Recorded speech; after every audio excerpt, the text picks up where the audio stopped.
Probably should have scripted this more before I started it. You know me, I just like to go into things without a plan. Hi guys! It's been a while since I've done a book review on this channel, but I just finished The Wise Man's Fear by Patrick Rothfuss, which is the second book in the Kingkiller Chronicle.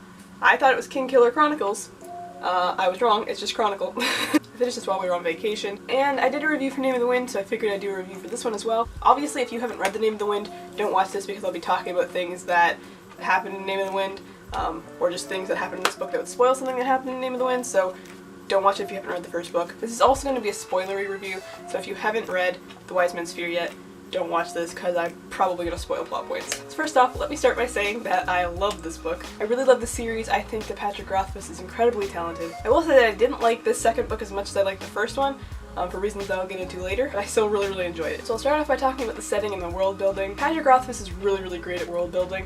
He's able to make this entire world and the civilization and everything like that without it feeling overwhelming. And then when you do learn about those other parts of the world, you're able to learn about them without it feeling like a history lesson or like a geography lesson or anything like that. It just feels really natural. It's not super expository, like they don't stand there explaining things to you. Because I mean, obviously the way it's set up is that Kvothe is talking to Chronicler and Bast about his story, and they already know stuff about the world, so he doesn't need to explain it unless it's something that they wouldn't know about. So it just feels more natural that way, and I really like that. I absolutely love the university setting. I love anything that's like a school setting. I just love it. I don't know why. Like, obviously I love Hogwarts. I love that part of Harry Potter, and honestly Deathly Hallows is my least favorite book because I didn't spend a ton of time at Hogwarts. I love stuff like the Winx Club. They're in a school there, which I love. I just love when there's a school setting something. It makes me love it even more, especially if it's like a magical school. Fantasies with school settings are my favorite thing. I almost wish more of the book would have taken place there, which is probably the opposite of what other people think. They're probably like, I want to see more of the world, but I'm like, no, just stay at the university, it's cool. But at the same time, I also really enjoyed learning about the Adam people. I don't know how to say it. So the whole Adam thing is really cool. Their language is amazing. I salute Patrick Rothfuss so much for being able to think of such a cool language. Like, I don't actually know much about him, and someone can tell me if they do know. I just wondered if he had like some sort of background in linguistics, because Kvothe is so interested in languages, and just like the books really focus on language. The whole hand gestures to accompany the emotions instead of like actually emoting on your face is awesome. That's just such a cool idea, and I think it's really cool that the language just values silence and quiet so much. I just have a ton of respect for authors that are able to create new languages. Like, that's so cool. Like Tolkien did that. In Lord of the Rings, he like created a bunch of new languages. Like there's like Elvish is like, it's so expansive. How do you create an entirely new language? And not only that, like there's this whole mythology and backstory and lore behind the world that you have to be able to think of when you're writing a fantasy. Like, good fantasies have like just ancient history behind them. It's so crazy to think that you've created this world so much. Like, I have so much respect for fantasy authors. I think they're incredible. So while I did like seeing more of the world and seeing different types of people and seeing different cultures and stuff within the world, I do wish Kvothe had spent more time at the university, because like I just would have enjoyed seeing more of that. So now let's talk about the plot and like the writing style and just that kind of general thing. Patrick Rothfuss really has like a really gorgeous writing style. I'm not really sure how he comes up with the metaphors and like the symbolism and stuff that he does, but like it's great.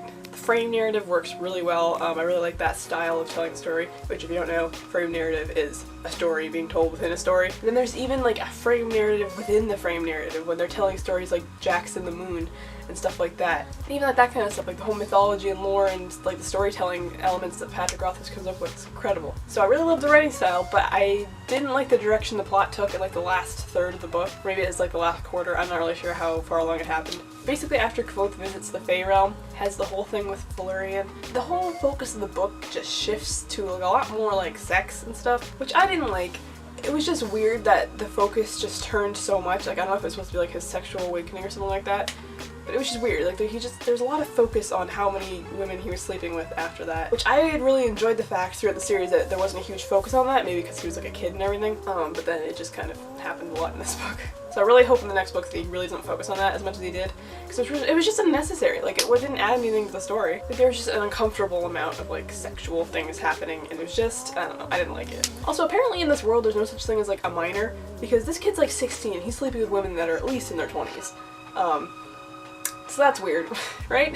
It's not just me that's uncomfortable with that. That's honestly my one big qualm with this book. That's the only really problem I had, was that the shift in focus was really unnecessary. Now I'm going to talk about the characters, because my favorite part of discussing any type of book is the characters. In this book, the characters are so well written. They're developed even more than they were in the first book. I like Kvothe a lot better in this book.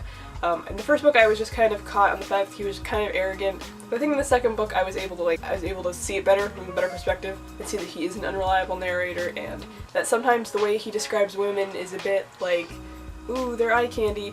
I don't really know what their personality is like, but they're real pretty. which would be annoying in any other book, but I can see that from his perspective as a 16-year-old boy, it makes sense. That being said, I do feel like a lot of the female characters got kind of sexualized, and a lot is focused on females' looks, and the way he describes female characters is kind of, it's a bit excessive. I mean, I get that it's supposed to be from Quoth's perspective, but I hope he tones that down a bit in the last book. Anyway, yeah, in the first book I thought Quoth was just way too arrogant, but in this book I can see that he does point out his flaws and is supposed to be an unreliable narrator. I feel like such an English student talking about the stuff like frame narrative, unreliable narrator. Good thing I am an English student. I also just really love the way that Quoth's mind works, the way he likens everything to music and always relates it back to that, because that's just something that he knows so well and it's just such a big part of him. I love Simon and Willem so much. I like that they got even more developed in this book. I just love them a lot. I love that Simon is like the cute dorky friend and that Willem's like the voice of reason who doesn't have time for the stupid crap that Quoth likes to pull. I do like the female characters that we have. Not a lot of them are front and center, except for like Denna. I still don't trust, but I think I like her. I don't know. She's one of those characters I'm a bit like iffy on if I like them or not, which is interesting. I usually either like characters or I don't. I'm usually not in between. I'm not sure if I can trust her, and I feel like she's a bit wishy-washy sometimes. I love Fila. I really hope she's in the next book more. I hope she's less of a side character in the next book as well, because I think she's really cool. I also really love Mola, and I hope she gets more spotlight in the third book, because these two girls did get more spotlight than they did in the first book. They were just kind of mentioned as close friends there, and this one they were more kind of front and center, especially at the university. Devi is also very interesting. I want to know her story. I want to know more about her. I'm just very interested in her all the time. She's really cool. And another person's story that I want to know is Ori. She's very interesting to me. She's very Luna Lovegood-ish, which is kind of cool. And I do know that there is like a side book that is all of Ori's story, I think. That was weird, Ori's story. And I really should read that. I just haven't got around to it yet. And also characters like the older version of Quoth and Bast and Chronicler. While we don't see a lot of them in little interludes that we do get to learn more about their characters, and it's very interesting to see them interact as well. I also love the additions of the new characters that they had, especially the Adam. I love Tempe, he's like my favorite, he's so good. And also Vashet, I don't know how to say her name, Vashet? Sure. She's pretty great. What a badass, am I right? I think Patrick Rothfuss is really good at writing characters, and I really appreciate authors that are good at writing their characters. Yeah, overall, I really loved this book. I'm really excited for the next and final, I guess, book to come out. Like I said, I didn't like this one as much as I liked the first one, and I wish they would have spent more time at the university and less time in like the Fae realm, and I wish they would have spent less time focusing on what women Quoth was sleeping with. But overall, I rated this book 4.5 stars. The stars that I took off were basically because of the whole turn and focus in the last third of the book. I wasn't sure if I should take off an entire star for that or just say 4.5, because I really enjoyed the rest of the book. I think it's so well written. If someone wants to let me know when the next one is supposed to come out, because I don't think anyone said. No one probably knows. I don't know when he's gonna be finished writing it. Like, obviously I know fantasy books, especially ones as thick as this, are so hard to write, and so I'd rather have a good quality book that took a long time to come out rather than a rushed one. Comment down below, let me know if you've read The Wise Man's Fear. I assume you have if you're watching this video. Let me know what your favorite parts were, what your thoughts on the book were, if you agreed with me or disagreed with me on anything. Let's just have an open discussion. Anyway, thank you guys so much for watching, and I hope you have an awesome week. Bye!